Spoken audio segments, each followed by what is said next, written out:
Investir d'un seul clic dans toutes les entreprises, tous les secteurs, tous les pays, c'est possible avec les ETF. Des ETF, il en existe des milliers, il peut donc être difficile de s'y retrouver entre les ETF sectoriels, les ETF qui ont trop de frais, les ETF thématiques, les ETF qui ne sont pas disponibles dans certaines enveloppes. Dans cette vidéo, je vais vous donner mon top pour investir dans les meilleurs ETF, aux frais les plus bas et de façon la plus efficace possible. Bonjour, je suis Monir, le fondateur de Finari, une chaîne pour s'éduquer à la finance et une application pour gérer son patrimoine.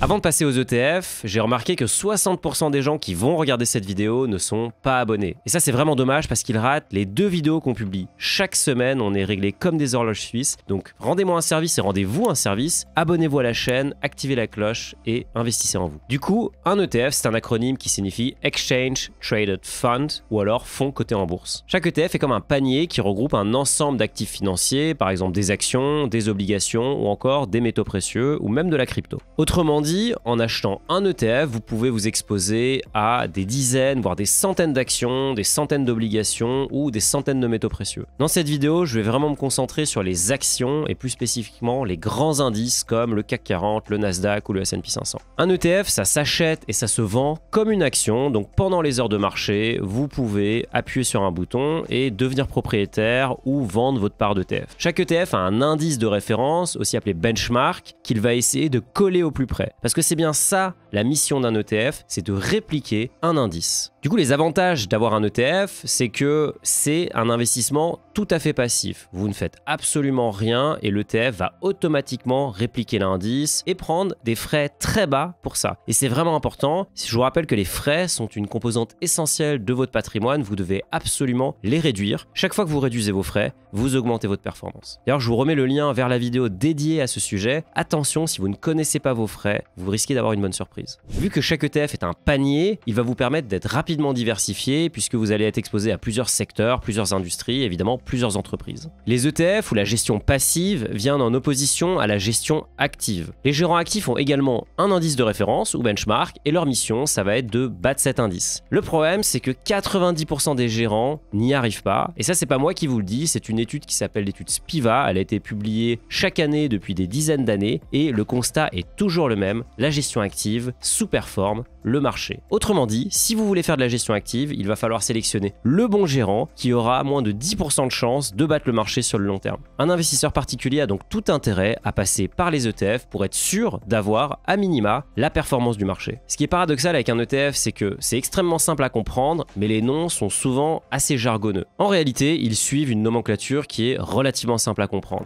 La première chose que vous allez voir apparaître, c'est le nom de l'émetteur. Autrement dit, c'est la société de gestion qui va fournir l'ETF. Elle peut s'appeler iShares, Amundi, Xtrackers ou encore BNP. Ensuite, vous allez voir l'indice de référence ou le benchmark. C'est la zone, le secteur, le marché, le type d'actif dans lequel cet ETF est investi. Ici, vous verrez donc S&P 500, CAC 40, Topix, MSCI World, autant d'indices de référence qui sont disponibles. Ensuite, UCITS ou Undertakings for Collective Investments in Transferable Securities est une directive européenne qui vise à protéger les investisseurs. Autrement dit, si vous voyez cet acronyme dans un ETF, vous savez qu'il respecte cette directive. Et enfin, vous verrez la politique de distribution de dividendes à la fin de l'ETF. Les ETF distribuants collectent les dividendes et vous les reversent de façon trimestrielle, biannuelle ou annuelle. Et vous verrez généralement la lettre D ou DIST à la fin, ce qui signifie que c'est un ETF de ce type. A l'inverse, les ETF accumulants ou capitalisants, eux, vont garder les dividendes et les réinvestir dans la valeur de la part. Ici, vous verrez AC ou CAP à la fin. Et vous allez voir que le point des dividendes est essentiel à comprendre lorsqu'on choisit ces ETF et lorsqu'on choisit l'enveloppe dans laquelle on va les mettre. Et justement, l'enveloppe la plus facile pour investir dans un ETF, c'est le compte titre. C'est un compte dans lequel vous pouvez mettre à peu près n'importe quel actif financier. Il n'y a aucune restriction, si ce n'est celle que vous impose votre courtier. Vous n'avez aucun plafond de versement et en plus, il n'y a pas de frais sur l'enveloppe. Vous paierez uniquement des frais à la transaction. Le compte titre est également un outil intéressant pour la transmission puisque quand vous le donnerez à un héritier, vous purgerez automatiquement les plus-values et donc cet héritier ne paiera pas d'impôt sur la plus-value. Il recommencera à zéro, comme si le compte titre était neuf. L'inconvénient du compte titre, et c'est vraiment très actuel, c'est que les plus-values sont imposées à la flat tax, 30%. Cette flat tax est souvent appelée un cadeau aux riches, ce qui n'est absolument pas le cas, et elle pourrait donc sauter si un gouvernement trouvait que c'était un peu trop facile de gagner de l'argent. L'autre désavantage, c'est qu'à chaque fois que vous touchez un dividende, vous déclenchez un événement fiscal et vous paierez donc la flat tax. Et c'est pour ça que c'est important de bien choisir la politique de distribution de votre ETF. Si vous avez un compte titre, préférez les ETF capitalisants ou accumulating afin d'éviter le frottement fiscal du paiement du dividende. En plus de ça, vous bénéficiez des intérêts composés puisque votre capital va grossir à mesure que les dividendes sont distribués et vous n'aurez rien à faire pour ça. Vous verrez d'ailleurs dans la suite de la vidéo que réinvestir les dividendes est une composante essentielle si vous voulez maximiser votre performance. La deuxième enveloppe, et c'est l'enveloppe préférée des Français, c'est l'assurance vie. Ici, vous n'avez pas non plus de plafond de versement, vous bénéficiez d'un avantage fiscal sur les plus-values et bénéficiez d'abattement sur la transmission, ce qui est relativement intéressant. La seule condition, c'est de garder le contrat ouvert pendant à minima 8 ans. Vous avez également un univers extrêmement riche d'unités de compte ou UC, donc vous pourrez investir dans à peu près tout et n'importe quoi, dont des ETF. Le désavantage, c'est que la plupart des assurances vie ont des frais qui peuvent être très élevés. Vous ne pouvez pas non plus transférer votre assurance vie d'un assureur à l'autre, ce qui limite la mobilité de ce type de contrat. Vous pouvez également utiliser un PER. L'enveloppe vous permet de défiscaliser les versements. Attention, le PER est uniquement intéressant si vous avez une tranche marginale d'imposition supérieure à 30%. Ensuite, vous pouvez aussi investir via votre plan épargne entreprise, PEE ou PEG. Ici, malheureusement, les ETF ne sont pas directement disponibles pour des raisons légales. On essaye de faire changer cette loi, mais ça n'a pas encore été accepté. La seule solution, c'est que votre employeur crée un fonds dédié dans lequel il vient loger des fonds indiciels avec d'autres fonds. C'est possible, mais cela demande un peu de travail. Enfin, et c'est peut-être la meilleure enveloppe pour investir dans un ETF, c'est le PEA, le plan épargne action. Cette enveloppe, elle a un avantage énorme, c'est que vous ne payez pas d'impôt sur le revenu, vous payez uniquement la CSG-CRDS sur vos plus-values si vous gardez votre contrat ouvert et ne retirez pas de fonds pendant les 5 premières années. Par rapport à un compte titre, ça vous fait une économie d'impôt sur les plus-values de 43%, c'est donc très conséquent. Au-delà de ça, tous les dividendes que vous touchez au sein du PEA sont exonérés d'impôts. Tant qu'ils ne sortent pas, vous ne passez pas à la caisse et donc vous pourrez réinvestir ces dividendes. Ici, le choix entre un ETF capitalisant et distribuant est moins important, même si je recommande quand même les ETF capitalisants parce que vous n'avez pas à réinvestir le montant et donc ça vous enlève une petite charge mentale. Mais tout n'est pas rose au pays du PEA puisqu'il y a également des désavantages. Le plafond des versements est fixé à 150 000 €, ce qui peut paraître beaucoup lorsqu'on commence, mais en fin de carrière, on va quand même toucher ce plafond. À noter que si les versements sont plafonnés, la valeur de votre PEA, elle ne l'est pas. Vous pouvez donc verser 150 000 et tout à fait avoir un PEA qui vaut 500 voire 1 million d'euros. Il n'y a aucune limitation à ce niveau-là. Et enfin, en termes d'offres, le PEA offre un panel assez limité puisque vous pouvez uniquement investir en actions, sauf quelques exceptions. Vous pouvez également uniquement investir en actions européennes, mais vous verrez qu'il y a des subtilités pour contourner cette petite limitation. Et cette subtilité, elle réside dans la méthode de réplication qu'utilisent les ETF. Ici, vous avez deux grandes familles. Vous avez la réplication synthétique d'un côté et la réplication physique de l'autre. Commençons par cette dernière puisqu'elle est relativement simple à comprendre. Concrètement, un ETF qui réplique physiquement le CAC 40 va acheter tous les titres qui composent cet indice. C'est évidemment très rassurant pour l'investisseur puisqu'en cas de faillite de l'émetteur, le dépositaire qui détient vraiment physiquement les titres pourra les vendre et rendre son argent à l'investisseur. A l'inverse, la réplication synthétique consiste à acheter un panier d'actions, par exemple des actions européennes, et d'échanger la performance de ces actions contre celle d'un panier d'actions d'une autre zone géographique, par exemple des actions américaines, via un instrument financier qui s'appelle le swap. C'est grâce à ce produit dérivé qu'on peut contourner la limitation sur les actifs européens au sein d'un PEA et s'exposer aux États-Unis, voire au MSCI World. Ici, le risque, c'est que l'émetteur a une contrepartie avec laquelle il a conclu son fameux swap. Il y a donc un risque de faillite et de se retrouver avec des actifs qui sont moins qualitatifs que ceux qu'on veut vraiment avoir. Ce risque existe, il est quand même relativement faible parce que les swaps de ce type sont des produits relativement simples. On parle de produits vanille. Il y a donc peu de complexité et peu de structuration. On est très loin des subprimes et des produits dérivés complètement fous qu'on voyait en 2008. Je vous ai parlé de l'étude Spiva en début de vidéo. Vous le savez maintenant, 90% des gérants professionnels n'arrivent pas à battre le marché. Or, il se trouve que vous pouvez faire exactement comme le marché. Et c'est pour ça que j'ai créé Finari, pour vous permettre de détecter les investissements qui sous-performent et trouver les alternatives, en l'occurrence les bons ETF, pour aller chercher la bonne performance. Finari, du coup, c'est un outil de suivi de patrimoine. C'est aussi un outil avec des analyses. Ça vous permet même de gérer votre budget et d'investir en crypto. Et enfin, c'est surtout une communauté parce que vous n'êtes pas tout seul. J'ai été comme vous. Je ne savais pas à qui parler d'investissement autour de moi. C'est pour ça que j'ai créé un forum qui vous permet de poser toutes les questions et vous allez voir, la qualité, elle est incroyable. Donc, c'est aussi une communauté où on s'entraide et on apprend ensemble à atteindre nos objectifs. Donc rendez-vous sur Finari.com, vous testez ça, c'est gratuit et on retourne à la vidéo. Maintenant que j'ai posé le cadre des ETF, je vais vous partager mes ETF préférés. Et qui dit ETF dit indice, et donc je vais commencer par l'indice national, notre CAC 40 franco-français. Créé par Euronext, le CAC 40 comprend les 40 plus grandes capitalisations boursières cotées à la Bourse de Paris. Ces 40 entreprises font partie de secteurs relativement variés comme les services aux consommateurs, la santé ou encore l'industrie. Et ces entreprises, tout le monde les connaît puisqu'il y a notamment LVMH, Total, Air Liquide, Airbus, BNP ou encore Hermès. Le CAC 40 a été créé en 1987 et sa performance annualisée est de 5,98 par an. À noter, et c'est très important, le CAC 40 ne réinvestit pas les dividendes, ce qui fait que sa performance est très sous-estimée par rapport à celle de ses petits copains en Europe ou aux États-Unis. La version du CAC 40 qui réinvestit les dividendes s'appelle le CAC 40 GR et sa performance est bien meilleure puisque sur les 30 dernières années, elle affiche 7,5% par an. Alors quel est le risque d'investir dans le CAC 40 ? C'est assez évident, 40 valeurs c'est relativement peu, ces valeurs, même si elles font une grosse partie de leur business à l'international, sont extrêmement exposées à la politique française et à une situation qui est très changeante, donc forcément il faut limiter la taille de la France dans son portefeuille, surtout quand on vit déjà en France, qu'on y travaille, on n'a pas envie en plus de s'y exposer plus que nécessaire. Du coup, pour investir dans le CAC 40, je vous propose 3 ETF. Déjà, 2 ETF de chez Amundi, la version capitalisante, la version distribuante. D'ailleurs, vous voyez que c'est marrant, la plupart des investisseurs préfèrent la version distribuante, ce que je ne comprends pas vraiment. Les frais sont relativement bas, à 0,25, et la réplication est évidemment physique, puisqu'ils sont éligibles au PEA et que les titres sont détenus.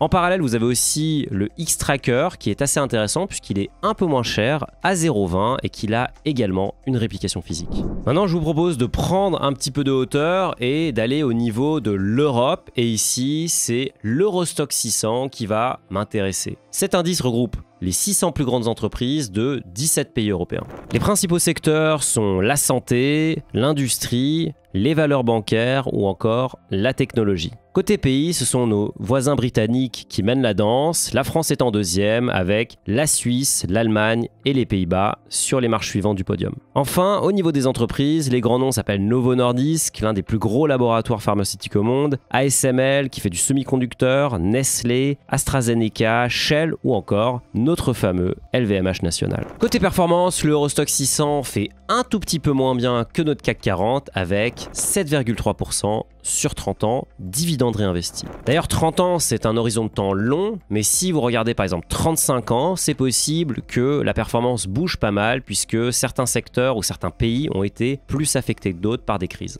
Alors quels sont les risques d'investir sur l'Eurostoxx 600 ? Le problème principal, c'est la régulation. L'Europe est une union monétaire, politique, mais pas fiscale, ce qui crée d'énormes décalages. Il y a également une tendance à surréguler. On a par exemple vu récemment que l'Europe avait été très fière d'annoncer qu'ils avaient régulé l'IA, quelque chose qui paraît un peu absurde tellement la technologie est récente. Et ça, forcément, ça freine les entreprises. Il n'y a qu'à voir aux États-Unis où les locomotives de l'industrie sont toutes des valeurs technologiques. Ici en Europe, nous avons encore du mal à créer les champions de demain. Et pour savoir quels étaient les meilleurs ETF pour investir dans l'Eurostoxx 600, j'ai tout simplement regardé ce que faisait la communauté Finari grâce à une fonctionnalité qu'on propose directement dans l'application. Et cette fois, c'est le BNP Paribas EasyStocks Europe 600 qui ressort en premier. C'est un ETF à réplication synthétique avec des frais de 0,20% par an. Cet ETF est capitalisant et il a un encours relativement important à 700 millions d'euros. D'ailleurs, c'est assez important de regarder l'encours puisque les émetteurs ont tendance à fermer les ETF qui sont tout petits parce que tout simplement ça engendre des frais. Donc favorisez les ETF avec un encours supérieur à plusieurs centaines de millions d'euros. Un autre ETF populaire dans la communauté Finari, c'est le X-Tracker puisqu'il affiche des frais de 0,07% ou 7 points de base comme on dit en finance. Contrairement à l'ETF BNP, il n'est pas disponible en PEA et il est distribuant avec une réplication physique. L'Europe c'est bien, mais vous allez voir qu'on peut avoir une performance bien supérieure en allant dans d'autres zones géographiques. Et pour cela, je vous propose de prendre l'avion et de partir dans les marchés émergents. Et ici, nos destinations s'appellent le MSCI Emerging Markets. Ce sont donc des marchés ou des pays qui sont en voie de développement. MSCI, c'est un fournisseur de données qui a été créé par Morgan Stanley et qui propose de nombreux indices comme également le MSCI World. Notre indice MSCI Emerging Markets ou MSCI EM pour les intimes comprend 1400 sociétés dans 24 pays émergents. Les secteurs principaux sont la technologie avec 23%, les secteurs financiers avec 22%, les services aux consommateurs avec 12% et enfin les services de télécommunication avec 9%.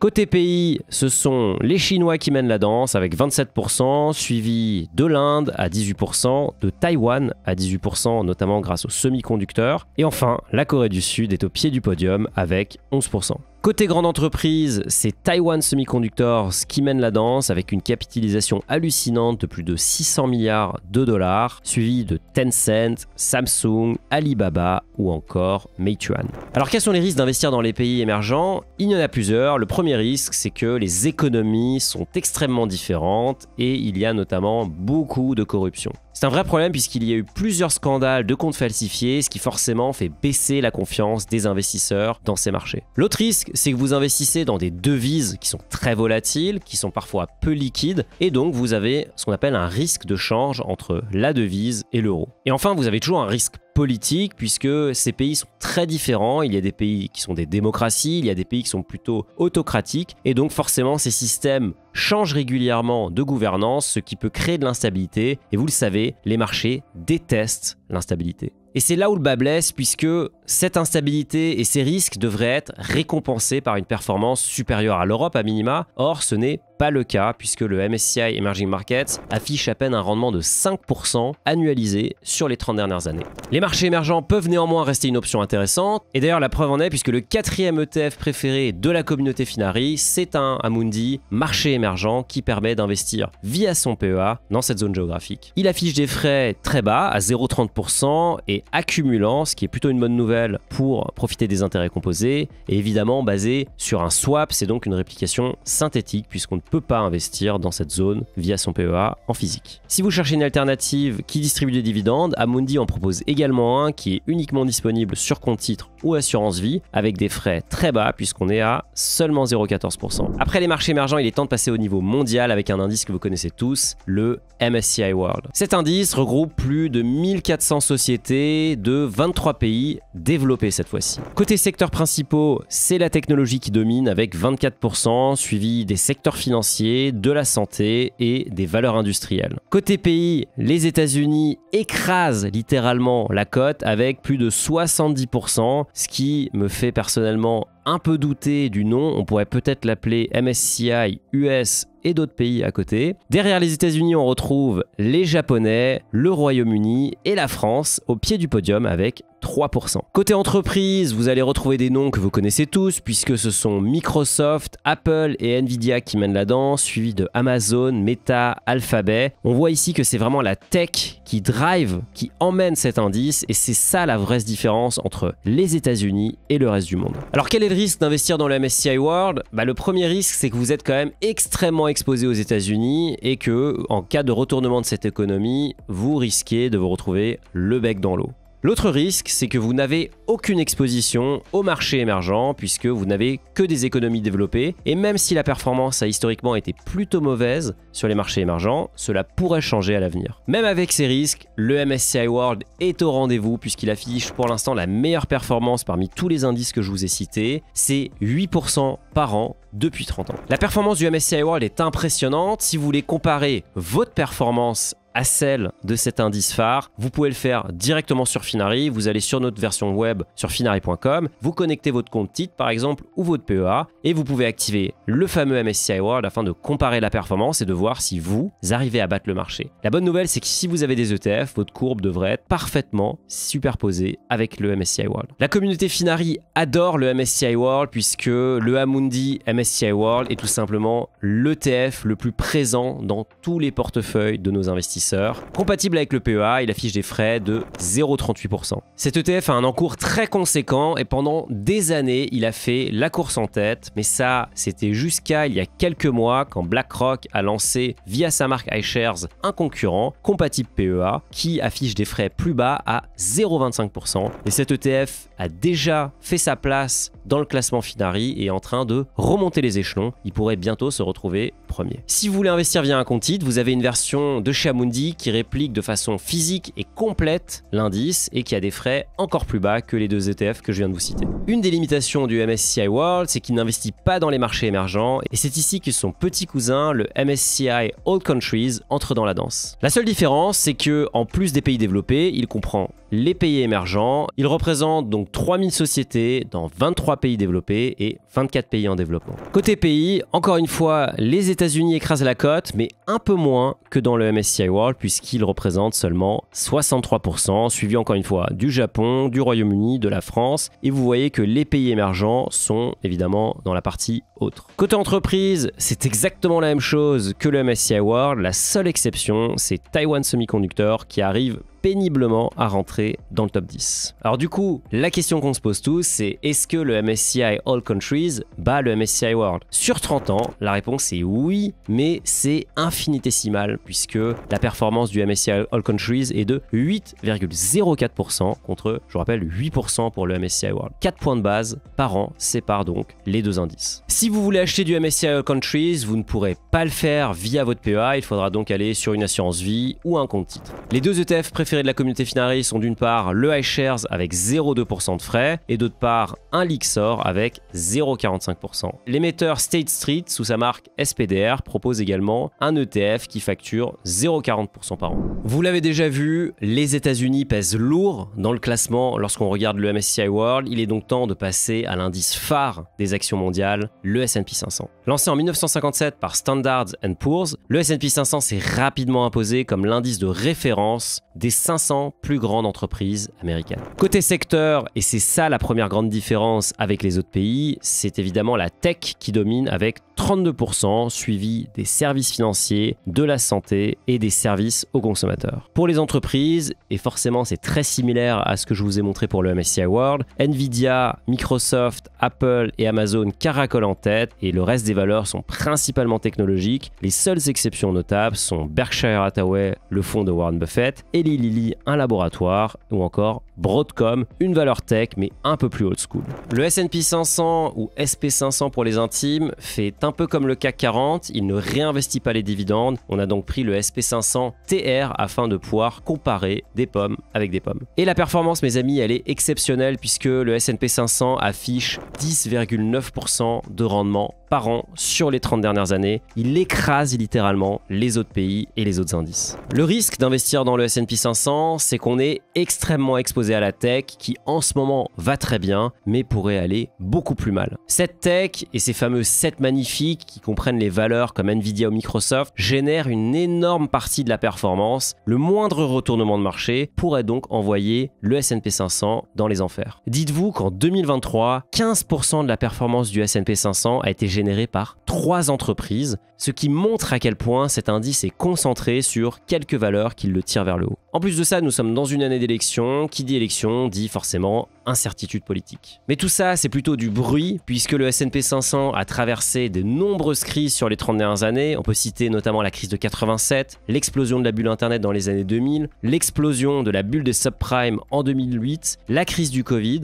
et pourtant, la performance est au rendez-vous et l'économie américaine est incroyablement résiliente. La communauté Finari l'a bien compris, puisque le deuxième ETF le plus populaire sur notre plateforme, c'est un S&P 500 de chez BNP. Il est compatible PEA et il facture des frais qui sont relativement bas. Il est directement suivi de son petit cousin de chez Amundi qui lui est pas disponible en PEA mais a des frais encore plus bas à 0,05%. Et enfin, si vous voulez vraiment vous mettre au plancher en termes de frais, vous avez l'alternative SPDR avec 3 points de base seulement. En plus de ces frais très bas, cet ETF est à réplication physique et distribue les dividendes. Est-ce qu'un indice fait encore mieux que le S&P 500? La réponse est oui et son nom est Nasdaq 100. Le Nasdaq 100 a été créé en 1985 et il regroupe les 100 plus grandes entreprises hors valeur financière. Il est évidemment dominé par la technologie. Ce secteur de la technologie domine la cote avec 61%, suivi des services aux consommateurs avec 17%, de la santé et de la télécommunication. Au niveau des entreprises, les 7 magnifiques, les 7 valeurs technologiques qui font et défont les marchés en ce moment représentent 40% de la cote. Côté performance, le Nasdaq 100 est tout simplement imbattable parmi les gros indices puisqu'il affiche une performance de 14% par an sur les 30 dernières années. Cette performance, elle s'explique par les entreprises qui composent l'indice. Ce sont des valeurs technologiques qui investissent à fond, distribuent peu de dividendes et se développent donc très vite. Les investisseurs veulent ces titres puisqu'ils sont persuadés que ces entreprises vont encore se développer demain avec l'avènement de l'IA et d'autres technologies. Forcément, cette surexposition à la technologie amène son lot de problèmes, notamment la volatilité. La variation des prix sur cet indice peut être très fort, ce qui est évidemment un risque pour les investisseurs. Si Nvidia ou Microsoft venaient à connaître un très gros revers de fortune, cela pourrait fortement impacter la performance. Et si on analyse spécifiquement l'explosion de la bulle Internet, on voit que le Nasdaq 100 est de loin l'indice qui a le plus souffert pendant cette période de stress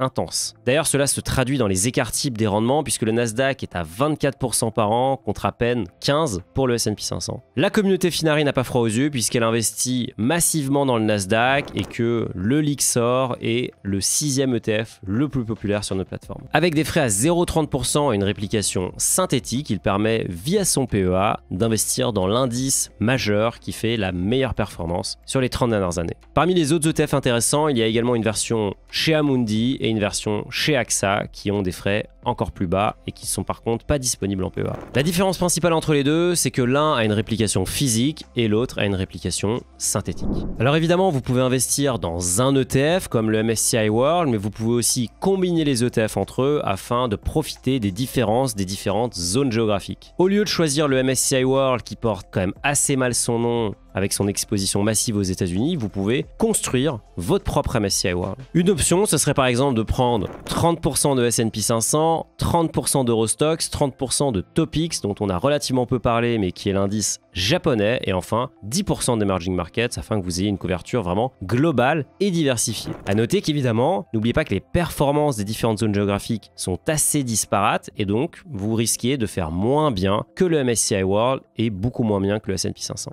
Une autre option encore plus radicale, ça pourrait être de combiner un S&P 500 avec un Emerging Markets. Et enfin, vous avez toujours l'option d'investir uniquement dans un pays, par exemple aux États-Unis, puisque vous pensez que c'est la locomotive qui tire l'économie mondiale. Une autre tendance qui a énormément émergé ces derniers temps, ce sont les ETF thématiques, par exemple IA ou encore énergie renouvelable. Personnellement, je trouve que ce sont des ETF qui sont avant tout des jouets marketing plutôt que des vraies innovations. Je préfère donc les laisser de côté et me concentrer sur les gros indices. Vous avez forcément aussi entendu parler de l'ETF Bitcoin, puisque plusieurs émetteurs en ont lancé un cette année. Le Bitcoin étant une monnaie décentralisée, je vous propose plutôt d'acheter du vrai Bitcoin et de le stocker sur votre ledger plutôt que d'acheter un produit financier. Si la performance du Nasdaq ne vous suffit pas, vous pouvez accélérer la cadence en prenant des ETF à levier. Attention, c'est à manier avec beaucoup de précautions puisque ici les gains et les pertes vont être amplifiées, généralement d'un levier x2. Ces ETF ne sont pas très avantageux puisqu'en cas de grosse baisse, il faudra faire une encore plus grosse hausse afin de simplement récupérer